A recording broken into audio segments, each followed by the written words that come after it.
vivemos contigo, estamos unidos em tuas mãos, em tuas mãos.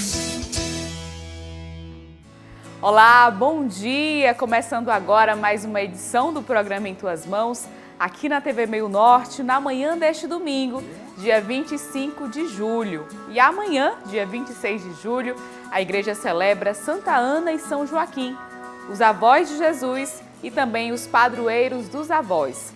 Vamos juntos começar o programa de hoje rezando por nossos avós, por aqueles que ainda temos a graça de ter em nosso meio, mas também por aqueles que já se foram. Rezemos. Ó Deus eterno e todo-poderoso, em vós vivemos, nos movemos e somos.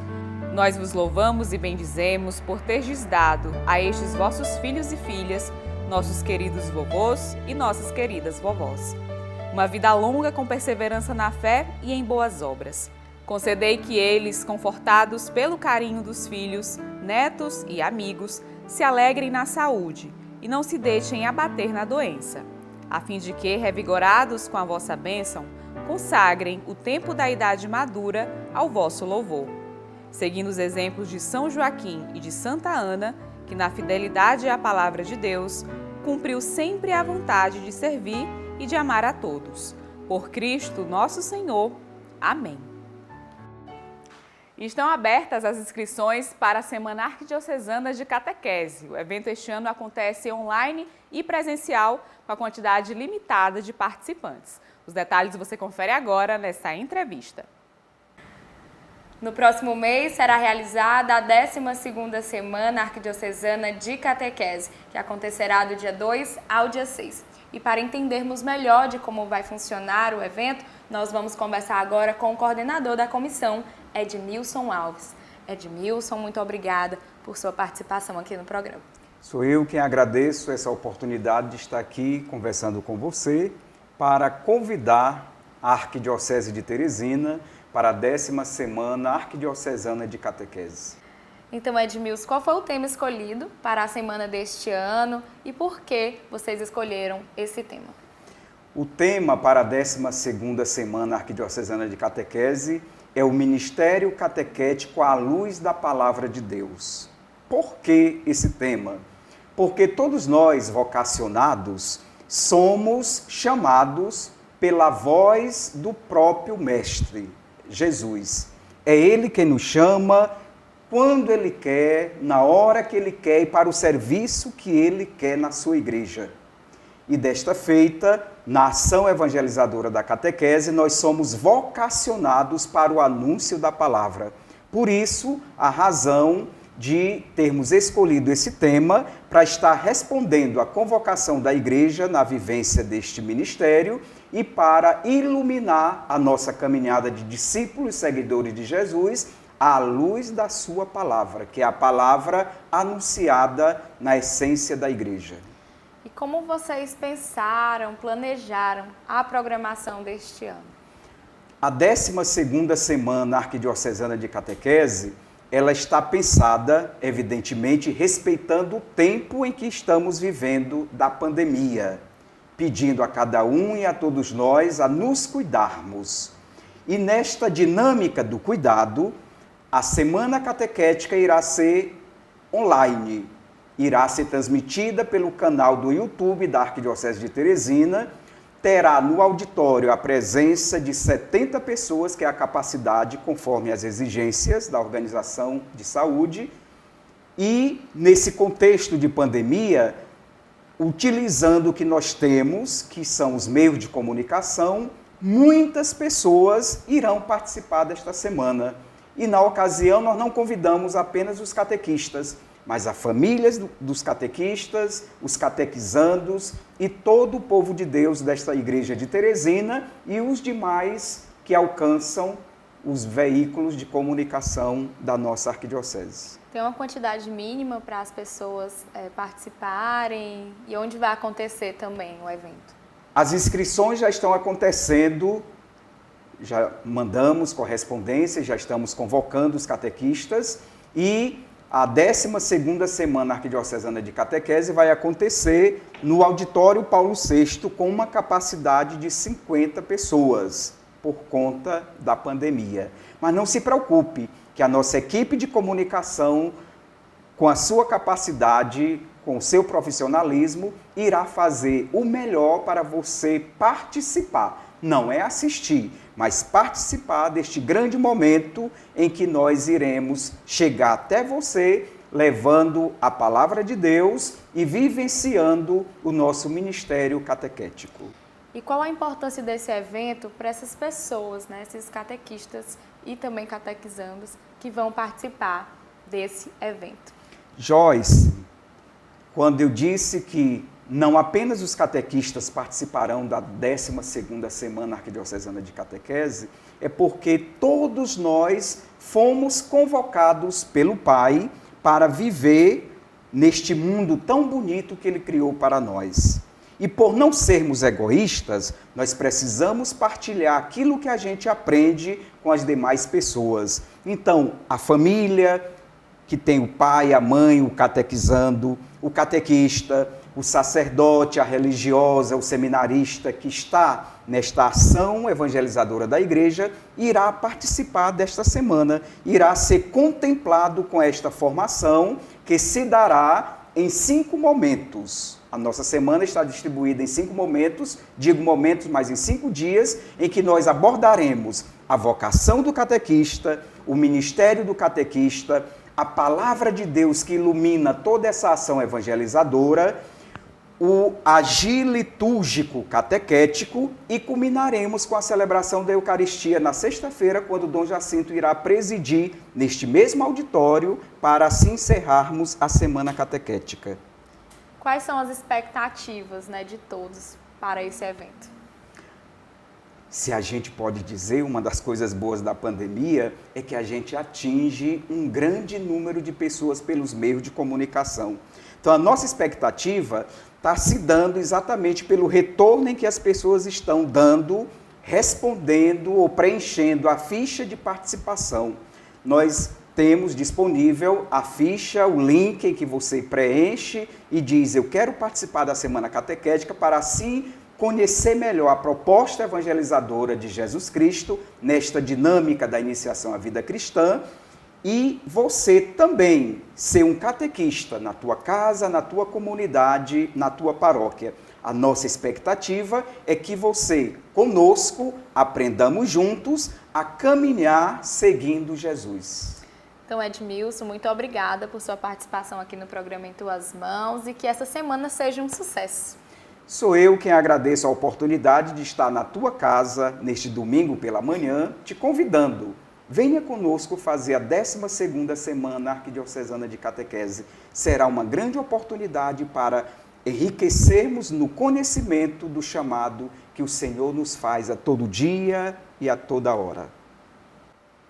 Confira as atualizações da Arquidiocese de Teresina em nossas redes sociais. Nós estamos no Facebook e no Instagram. Vamos agora para um rápido intervalo e a seguir você confere o quadro Bons Conselhos. Em tuas mãos. Livraria Nova Aliança. Aqui você encontra livros, imagens, artigos religiosos, arte sacra, objetos litúrgicos e muito mais. Rua Olavo Bilac, 1259, no centro. Telefone 3221-6793. Faça-nos uma visita. Em tuas mãos. E como falamos no início do programa, amanhã a igreja celebra Santa Ana e São Joaquim, os padroeiros dos avós. Vamos agora no quadro Bons Conselhos conhecer um pouco mais sobre essa devoção. Amanhã, dia 26 de julho, a igreja celebra Santa Ana e São Joaquim, pais de Maria e avós de Jesus. E no nosso Bons Conselhos deste domingo, nós vamos falar sobre os padroeiros dos avós com o padre Almir Camelo. Padre, muito obrigada por aceitar o nosso convite. É um prazer estar aqui. Obrigado, eu que agradeço, Joyce. Seja sempre bem-vindo, à disposição. Então, padre, eu gostaria que o senhor começasse falando um pouco sobre a história desses dois santos. Então, Joaquim e Ana era um casal já idoso Ao que se diz da sua história, também Ana era uma pessoa estéril, não podia ter filhos. Mas eram pessoas de fé. Joaquim era um homem de uma generosidade extremada, vamos dizer assim, mas carregava sobre si, assim como a sua esposa, a dor de não ter um filho, principalmente numa sociedade como a judaica que não suportava, vamos dizer assim, um casal que não gerava um filho, não tinha uma descendência para deixar a sua posteridade, passar o seu nome adiante e assim, e levando a sua vida como uma descendência. É um casal que vai viver essa angústia, mas sempre acreditando muito em Deus, Eram pessoas de muita fé, uma fé profunda. E como nós podemos nos espelhar na fé desses dois santos? Enquanto espelho de fé, tanto Ana quanto Joaquim, a gente pode dizer que, como eu dizia assim, são pessoas de uma fé extremada. Veja, Joaquim, ele nas suas ofertas, ele sempre tirava e entregava em 3 partes. Uma primeira parte da sua oferta era dedicada aos órfãos, às viúvas, aos pobres. Ele era um homem de muitos bens, era um homem de muitas posses. E ele sempre trazia essas 3 partes. A segunda parte ele dedicava aos sacerdotes, aqueles que se dedicavam ao serviço de Deus. E a outra parte era a terceira parte que ele dedicava para que fosse oferecida em sacrifício pelos seus pecados, pela expiação dos seus pecados. Então ele sempre carregava dentro de si uma fé muito viva. Ele acreditava muito desse modo. Talvez justamente por causa da sua fé, essa fineza de uma solidariedade àquele que era o pobre, que era o órfão, que era a viúva, pessoas do último lugar do seu tempo. Por outro lado, nós vemos também Ana, sua esposa, uma pessoa muito dedicada ao seu esposo, à sua casa e também à sua fé, à sua religião. Não é porque eles sofriam a dor de não ter um filho na juventude que isso roubou deles a sua fé. É importante a gente perceber isso aí, de se ter uma fé sempre viva, apesar das dificuldades e das adversidades que a gente vai enfrentando no dia a dia, que é o caso de Joaquim e de Ana. Então veja, se nós temos que tomar algo de exemplo destas duas figuras, nós temos que desejar ter esse trato refinado com a nossa fé. Uma fé que é capaz de lançar a gente para o outro, é uma abertura para o outro, tá certo? Quer dizer, quem é o órfão do nosso tempo, quem é a viúva do nosso tempo, que a gente deve olhar talvez esses órfãos, não somente as crianças que estão aí em abrigos esperando que alguém adote, mas também tanta gente aí que está a viver nas ruas, homens, mulheres, drogados, embriagados, de tantos vícios outros, Olhar para eles, ver para nós como pessoas solidárias, podemos fazer também a nossa oferta, que pode ir na forma da solidariedade ao outro, que pode ir na forma do dízimo para ajudar a sua comunidade de fé, a sua paróquia, a sua área pastoral, a sua diaconia. Isso é o modo de oferecer e, ao mesmo tempo, aplicar a sua oração a Deus, pedindo perdão por si e pela humanidade. Isso é o grande exemplo, se a gente quer em 3 camadas, Senão a gente pode dizer assim, bom, eu vivo minha fé, celebro a minha fé, me faço solidário ao outro, devolvo o meu dízimo, estou sempre atento à necessidade do outro. Isso é ser igreja, isso é ter fé, isso é dizer que o outro é importante, porque Deus só existe para uma pessoa quando ela é capaz de reconhecer no outro a figura de Deus presente aí. Porque se o outro é semelhança e imagem de Deus, eu não posso olhar para o céu achando que vou ver a foto de Deus lá como com as nuvens, Eu preciso olhar aqui nesse horizontal, tá bom? E o quanto Santa Ana e São Joaquim foram importantes na criação, na vida religiosa de Maria. A importância tanto de Ana quanto de Joaquim para a sua filha, Maria, vamos dizer que eles são aqueles que serão o seu espelho de fé. São o seu espelho de fé. Aos 3 anos de idade, aos 3 anos de idade de Maria, eles cumprem com aquela promessa que Ana havia feito a Deus, de dedicar sua filha, fosse homem, fosse mulher, a Deus. Então, ele é apresentada no templo aos 3 anos de idade. Nesse templo, nesse momento, ela então é consagrada a Deus e vai viver como consagrada no templo, não só ela, mas também outras crianças, não é?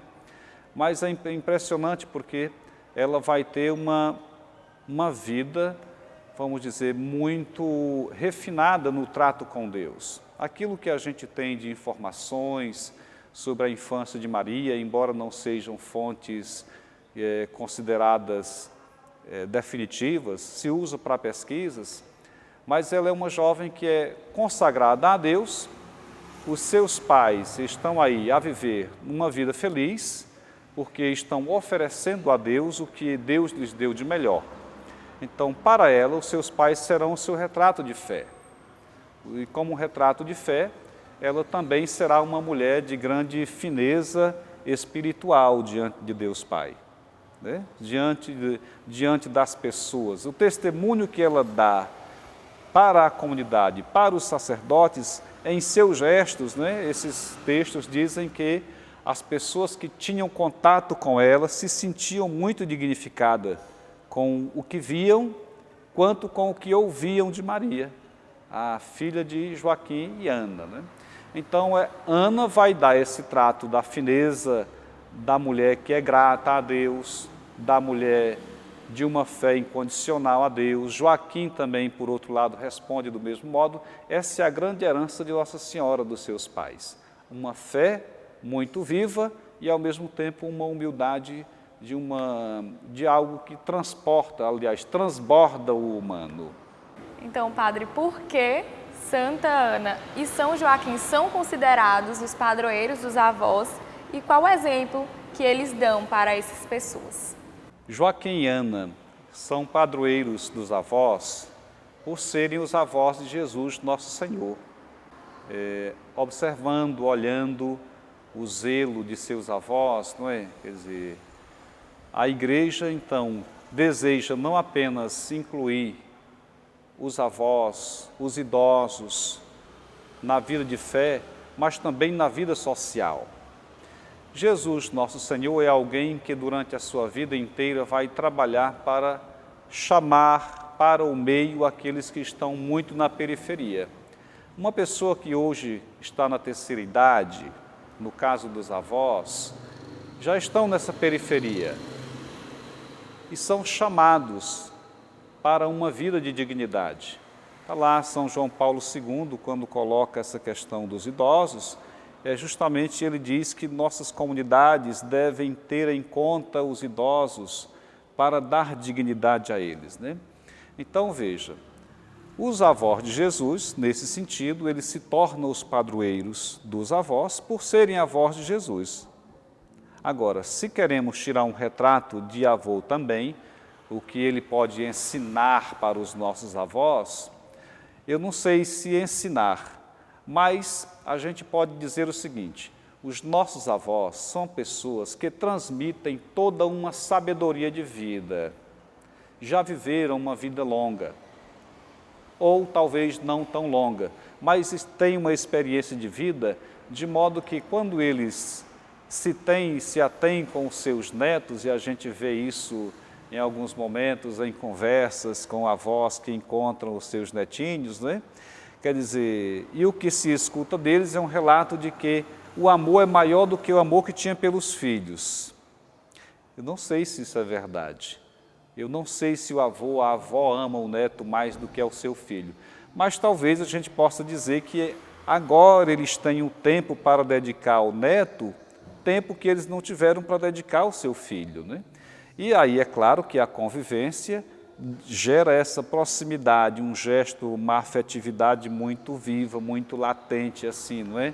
A flor da pele, daí essa fineza. Então, eu diria que a principal característica de Joaquim e Ana para os avós é que sejam homens e mulheres de fé, de crença, de valor humano, de honestidade, de humildade, de solidariedade, de ir reunindo valores humanos em si, de modo a partilhar com os outros. Partilhem com os seus netos a sua vida.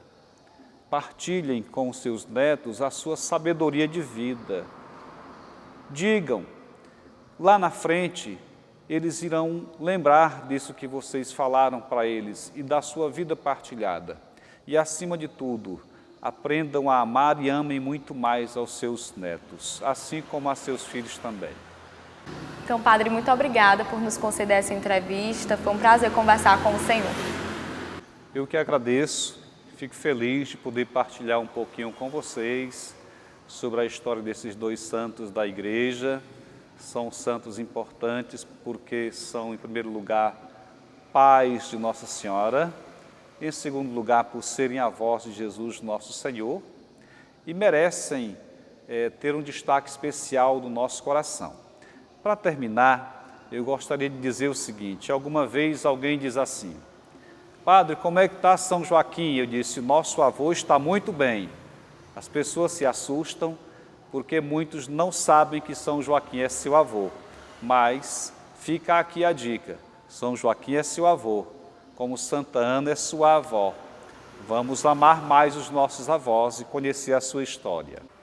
E nesse último domingo do mês de animação do dízimo, vamos agora acompanhar o testemunho do diácono João Batista, ele que também é dizimista.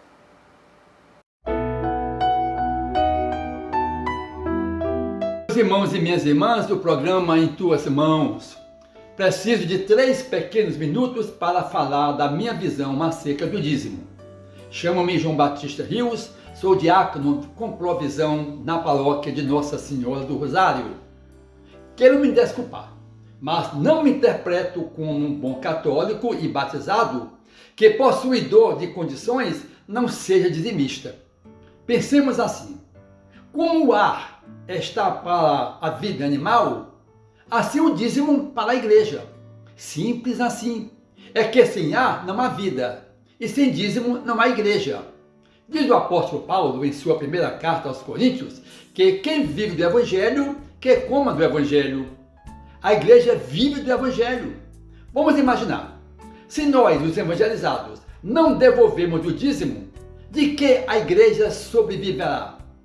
Voltando ao São Paulo, falando aos mesmos coríntios, que paternalmente diz que faça como inspira o seu coração.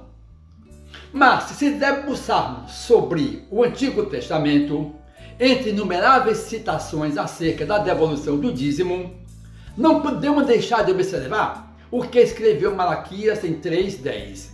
Pagai integralmente os dízimos ao tesouro no templo, para que haja alimento em minha casa. Fazei a experiência, diz o Senhor dos Exércitos, e verás se não vos abro os reservatórios do céu e se não derramo a minha bênção sobre vós, muito além do necessário. Na minha casa, minha mulher, meus filhos, nossa secretária e eu radicalizamos, devolvemos os 10%.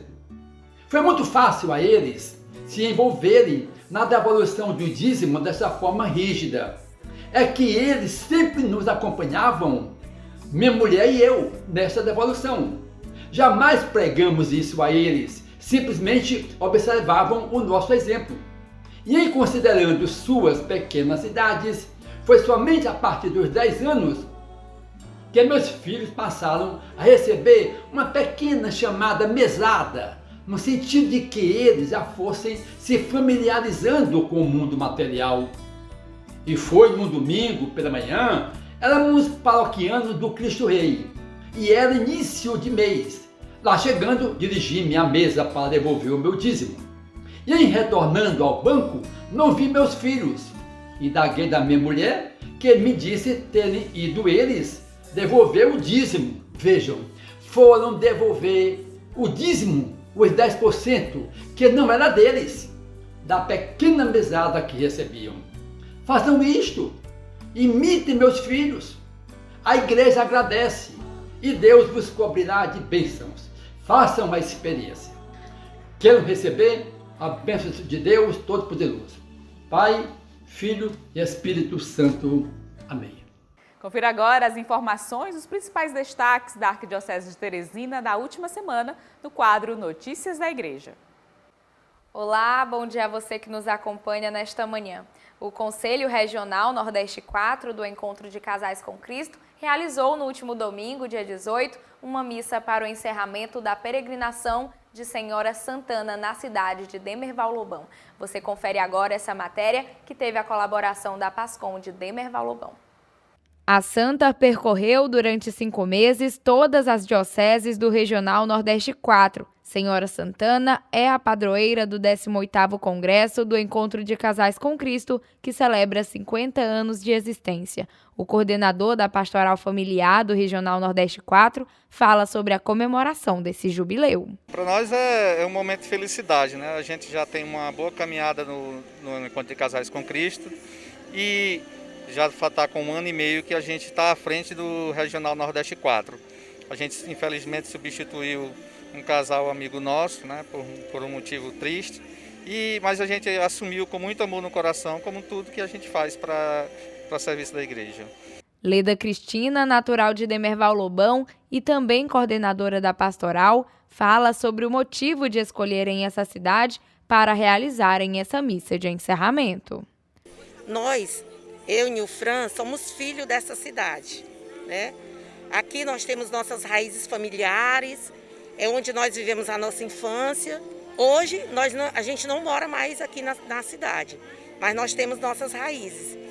E para nossa felicidade, o Padre Gonçalo, que faz parte do Conselho Regional Nordeste 4 do Encontro de Casais com Cristo, com a gente, né, como diretor espiritual do Regional Nordeste 4, essa é a nossa felicidade dele estar como pároco aqui na cidade de Demerval Lobão.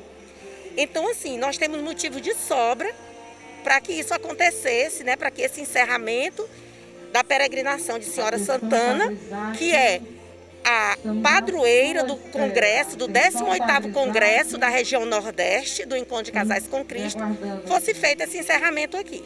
O diretor espiritual do Regional Nordeste 4 avalia a peregrinação de Senhora Santana realizada durante esses 5 meses pelas dioceses. Positiva, porque a gente conseguiu realizar aquela missão que nos foi confiada, que é justamente levar ao conhecimento das famílias a grandeza desse congresso e também, com a visita da família, deixar uma mensagem de fé e de esperança para que as nossas famílias continuem avante na sua missão, sem desanimar, mesmo diante de tantas dificuldades que nós passamos. Saber e conhecer que o maior motivo da nossa luta neste mundo, da conquista da felicidade, é sempre Jesus e Ele está sempre conosco em todos os momentos de nossa caminhada. E por ocasião do encerramento do seu ano jubilar, será realizado nos dias 31 de julho e 1º de agosto, na Arquidiocese de Feira de Santana, na Bahia, o 18º Congresso da região Nordeste do Encontro de Casais com Cristo, com o tema ECC, 50 anos de júbilo e missão a serviço da família. A Arquidiocese de Teresina já iniciou o processo de transferências e nomeações do clero arquidiocesano do 2º semestre deste ano. No domingo, dia 18, o padre Miguel Júnior ingressou na paróquia Nossa Senhora do Perpétuo Socorro, na cidade de Água Branca. Até o final do mês de agosto, 12 padres serão acolhidos em novas paróquias. O padre Ayrton Marcos será acolhido na Diaconia Sagrado Coração de Jesus, dia 30 de julho. E o padre William Vasconcelos, que vai para a Diaconia Nossa Senhora Virgem de Fátima, no dia 8 de agosto. O padre Diego da Silva Santos, que vai para a Paróquia Santa Terezinha, em Elesbão Veloso, no dia 31 de julho.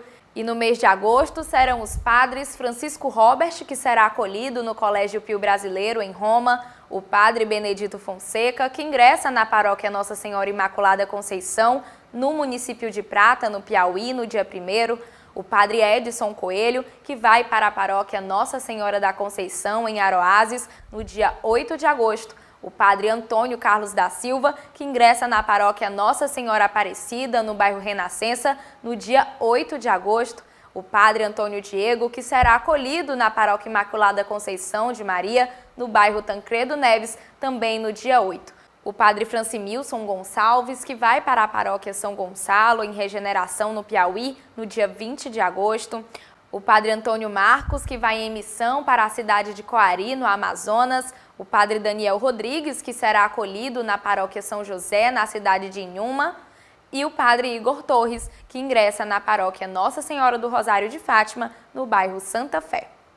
E essas foram as notícias da Arquidiocese de Teresina desta semana para você. E para mais informações, acesse o site da Arquidiocese de Teresina. O endereço aparece agora no seu vídeo. Vamos para um rápido intervalo e a seguir tem mais programa em Tuas Mãos para você. Em tuas mãos. Livraria Nova Aliança. Aqui você encontra livros, imagens, artigos religiosos, arte sacra, objetos litúrgicos e muito mais. Rua Olavo Bilac, 1259, no centro. Telefone 3221 6793. Faça-nos uma visita. Em tuas mãos. Confira agora as informações das dioceses que fazem parte do Regional Nordeste 4.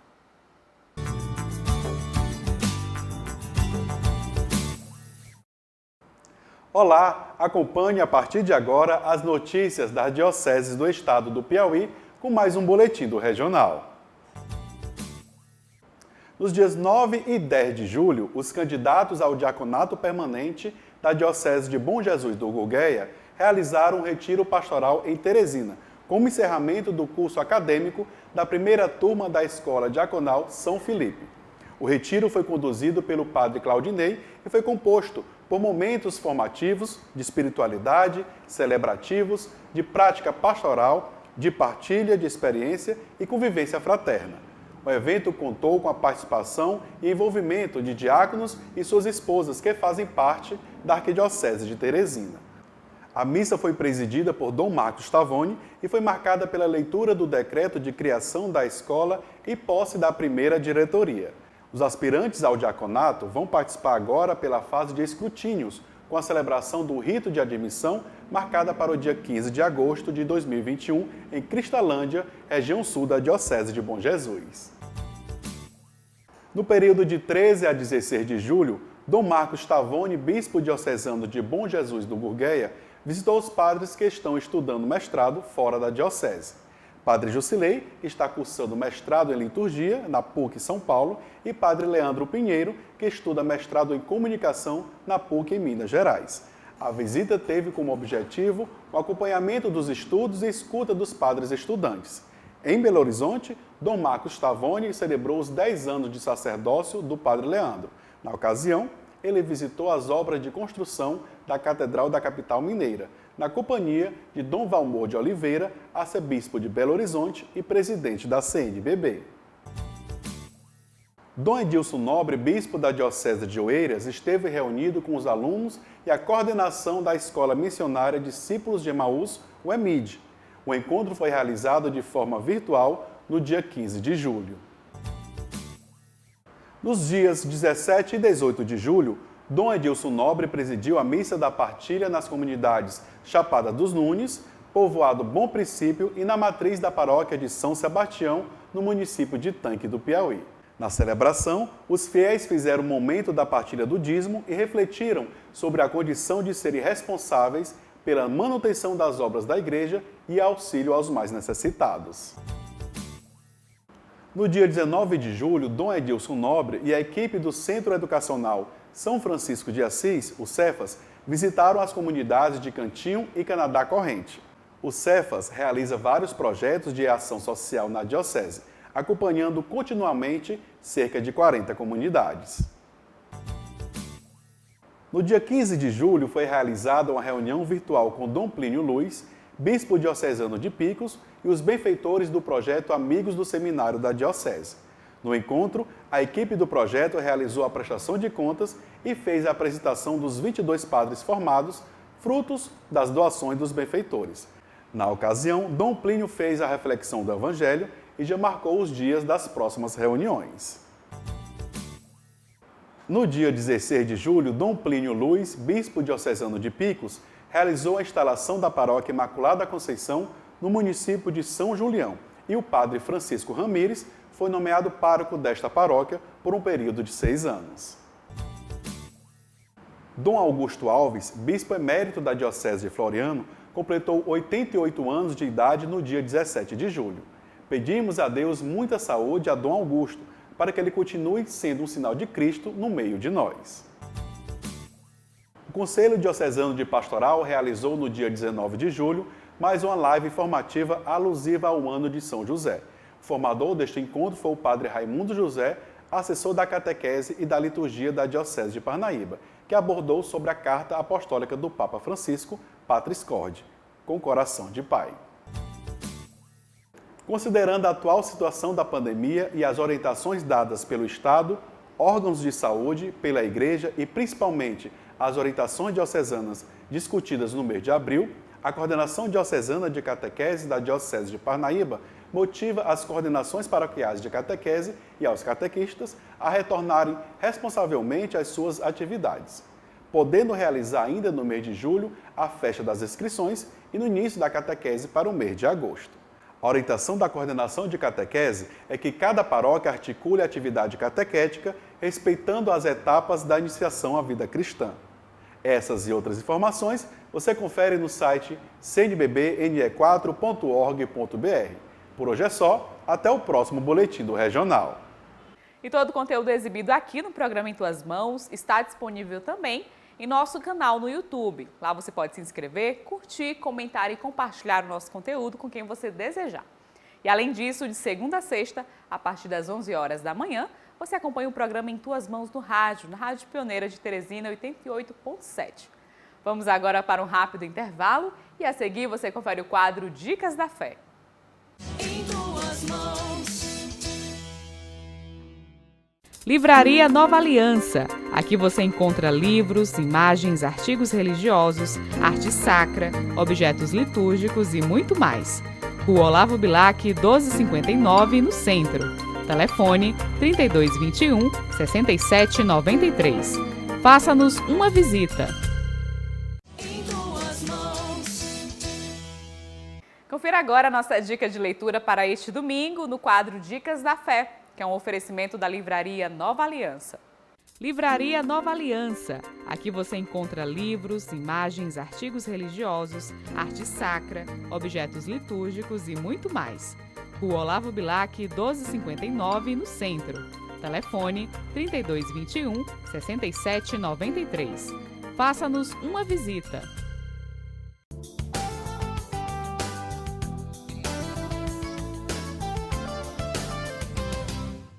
E a nossa dica da fé de hoje é o livro Viagens Místicas, do autor Pedro Siqueira. O autor visitou ao longo de mais de 20 anos alguns dos lugares mais sagrados do mundo. Neste livro, ele reúne relatos emocionantes dessas viagens e conta com detalhes os milagres e experiências místicas que vivenciou. São fatos extraordinários que compartilhou com os peregrinos junto à Virgem Maria, aos anjos e aos santos. O autor mostra ainda que os eventos sobrenaturais não estão reservados apenas a algumas poucas pessoas privilegiadas, mas que todos podem ter esse contato íntimo com os seres celestiais. E essa foi a nossa dica da fé deste domingo para você. Gostou? Aproveite e já garante seu livro. E em homenagem ao Dia dos Avós, vamos agora conhecer a história do seu Roberto Tavares. Ele que é avô e, através da sua arte, fala do amor de Deus. O artista Roberto, que é músico há 44 anos e tem interesse pelo artesanato desde criança, usa dos dons que possui para servir a Deus. Ele cresceu em meio à música e sempre admirou a arte manual e, com o passar do tempo, usou suas habilidades para evangelizar. Ele conta como surgiu seu despertar para o artesanato. Quando eu era criança, que eu despertei mesmo para as coisas, eu já admirava o artesanato. Inclusive, eu fazia algumas peçazinhas, eu fazia meus brinquedos quando eu era pequeno. Meu pai não tinha muita condição de me dar brinquedo, e a gente fazia os brinquedos da gente de madeira, de latinha de sardinha, essas coisas assim, papelão, aquelas pastas, aquelas caixas de pasta, a gente aproveitava tudo e fazia ônibus e tal, e botava os pneuzinhos. Sim, aí até hoje eu tenho muitos trabalhos aqui, como eu falei para vocês, que eu não estoco, eu gosto muito de presentear. Eu me dou muito bem presenteando. Alguns eu vendo, mas eu presenteio mais do que eu vendo, né? Eu vi umas grutas aí, umas igrejas, em alguns países, na Itália, na França, eu sempre via gruta de pedra, né? Eu fiz uma para minha irmã, e aí eu passei a fazer grutazinhas, essas pequenas que vocês estão vendo aqui. E aí eu fiz para várias pessoas, para amigas, para meus filhos, quase todos eles têm uma delas. Além das grutas, o artesão usou da sua criatividade, juntamente com seu conhecimento religioso, e criou uma peça em homenagem a uma passagem bíblica. Esse poço ele é feito de PVC, ele é uma estrutura medieval, e eu coloquei o nome do poço, Poço da Samaritana, que é uma passagem bíblica que tem, né? Quando a samaritana estava pegando água no poço, Jesus chegou e disse que tinha uma água para ela, que se ela bebesse, ela nunca mais teria sede. E ela falou: Senhor, pois dá-me dessa água, dá-me de beber dessa água. E Jesus disse, falou da água que era ele, que a água era o próprio Cristo Jesus, que a água, vida, né? Caminho, verdade e luz. Já a música entrou em sua vida aos 10 anos de idade, quando seu pai comprou um violão e, sem a ajuda de nenhum profissional, ele e os irmãos aprenderam a manusear sozinhos o instrumento. Aí desse violão nós começamos a pegar o violão e caminhar por si próprio, né? Nosso pai não tinha muito tempo para nos ensinar. E curiosamente, eu comecei a pegar, ouvir no rádio as músicas e praticar o violão mesmo. Ou seja, eu não tive professor na minha vida, um professor específico. Eu aprendi praticamente só não, porque Deus, ele dá o dom, ele ajuda a gente, né? Roberto é muito religioso, participa da igreja há mais de 25 anos, serve tocando nas missas, na liturgia de canto, é convidado para servir em outras comunidades e também faz parte do Terço dos Homens. Às vezes eu sou solicitado a tocar em outras comunidades, aqui no Soninho, na Tapuia, na Imaculada Conceição, no aeroporto. Assim, eu vou servindo a Deus com muito amor. O músico conta como é para ele realizar esse serviço de evangelização. Não, trabalhar para Deus para Deus, para o reino de Deus, né? A gente devolveu o que Deus deu para a gente. Não só eu, por exemplo, vocês estão devolvendo o dom que Deus deu para cada um, para cada profissional. Na verdade, a maior felicidade que a gente tem é se não tiver enraizado em Deus, essa felicidade ela é vã. Roberto já é avô, tem uma família muito grande, todos enraizados na fé e fazem parte da Igreja Católica. São 4 filhos e 9 netos. Ele fala da relação que tem com a geração mais nova da família. Minha relação é divinamente boa, eu amo todos eles, sou feliz. Acho que todos eles gostam de mim, porque eu sempre trato com mais extremo carinho e amor e compreensão, claro, né? Que a criança, se você não compreender a criança, você não está falando a língua dela. Ele conta ainda do incentivo que dá para os netos em seguirem o caminho religioso e que isso já vem desde a criação dos filhos, passando de um para o outro. Os meus filhos todos, graças a Deus, eles são meus discípulos. Então eu evangelizei eles, mostrei a igreja, a nossa igreja. E para meus netos, para minhas netinhas, para eles todos eu falo em nome de Deus, falo da palavra. Assim, embora eles não entendam, mas é bom você já ir infiltrando, inserindo essa parte neles, a parte da evangelização. Aí fica muito mais por conta também de cada filho meu, que eles todos são católicos, todos são praticantes, né? O artista sempre gostou de incentivar a família a desenvolverem seus dons. Hoje ele faz essa atividade com os netos para que, assim como ele, eles descubram o caminho que Deus escolheu para cada um. amar-te sempre e cada vez mais. Oh Madre mía en el cielo, si alguna vez quisieras mirar, Ave María.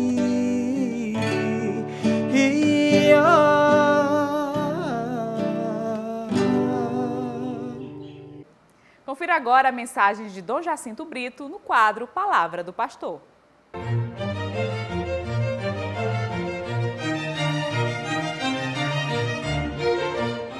Estamos chegando nesse final do mês de julho, que tradicionalmente era um mês de férias. Tempo agradável, para nós no Nordeste, esse tempo mais ameno, ventilado, céu azul, nem sempre está dessa forma. Mas nós queremos focar hoje, irmãos e irmãs que conosco estão no programa Em Tuas Mãos, numa realidade profundamente atual. A questão da fome e a questão da partilha. Quando nós falamos, como no Evangelho de São João, capítulo 6, que começa a ser lido hoje na liturgia e se prolonga até o período do Advento, nós focalizamos isto em nível, às vezes, só do milagre. Jesus é poderoso, Jesus é capaz de sensibilizar diante da multidão. Claro que isso é verdade, profunda verdade. Mas para além do poder de multiplicar os pães, para além da sensibilidade diante da necessidade do próximo, há uma realidade. Jesus nos indica várias coisas. Todos os milagres de Jesus em João são chamados sinais, quer dizer, como se fossem setas, balizas que apontam para uma realidade ainda maior do que aquela que estamos vendo. Havia necessidade, o povo estava acompanhando Jesus na pregação, já ia entardecer, o lugar era deserto, não era numa cidade, não era numa sinagoga, não era numa praça pública, era no meio do campo e um tanto longe das casas. Portanto, as pessoas não tinham como comer. E mesmo que tivesse casas, era gente demais para ser atendida por pessoas. Até um restaurante seria difícil, imagine uma casa de família. E os apóstolos, então, disseram, Senhor, despede esse povo para que eles vão às suas casas e possam comer. Senão eles vão desmaiar. Jesus disse, deem vocês mesmos de comer. E eles se espantaram, nós? Como vamos dar de comer? Aqui tem uma criança que tem 5 pães e 2 peixes. Mas o que é isso para tanta gente? E Jesus disse, tragam. Aqui nós já encontramos uma mensagem muito significativa. Quem é que tem a reserva? A criança. Uma criança que ainda não raciocina muito, uma criança indefesa, ela que tem os pães, ela que tem os peixes. E então Jesus mostra que de onde não se espera, é de lá que vem, como o provérbio popular muito bem afirma. Então, quando aquela criança entrega, coloca à disposição de Jesus o que ela tem, o que Jesus faz? Ele multiplica. Como ele multiplica? Ele se volta para o Pai, bendiz a bondade e a misericórdia do Pai, abençoa os pães e manda que distribuam. E nós sabemos que desta partilha todo mundo ficou saciado, só homens, como a Bíblia diz, eram 5.000, sem contar as crianças e as mulheres. Então pode imaginar quanta gente teria. E mais, ainda sobraram 12 cestos de tudo aquilo que foi colocado. Não há coisa que nos chame mais atenção do que isso, em todos os sinais de Jesus. Primeiro, mostra que ele cuida não só da nossa alma, mas também do nosso corpo. que ele se preocupa. Portanto, o problema da fome no mundo de hoje não é um problema, dizer, não é nosso, não pertence à igreja, não pertence à fé. Isso é aquilo que os grandes, que roubam, que exploram, são aqueles que estão sugando o povo, querem que a gente diga, porque deixa essas pessoas sem cobrar, deixa a consciência deles em paz. Não, eu estou dando uma cesta básica no Natal, então está bem. Mas não diz que nos outros tempos está tirando o pão da boca das pessoas, pela exploração.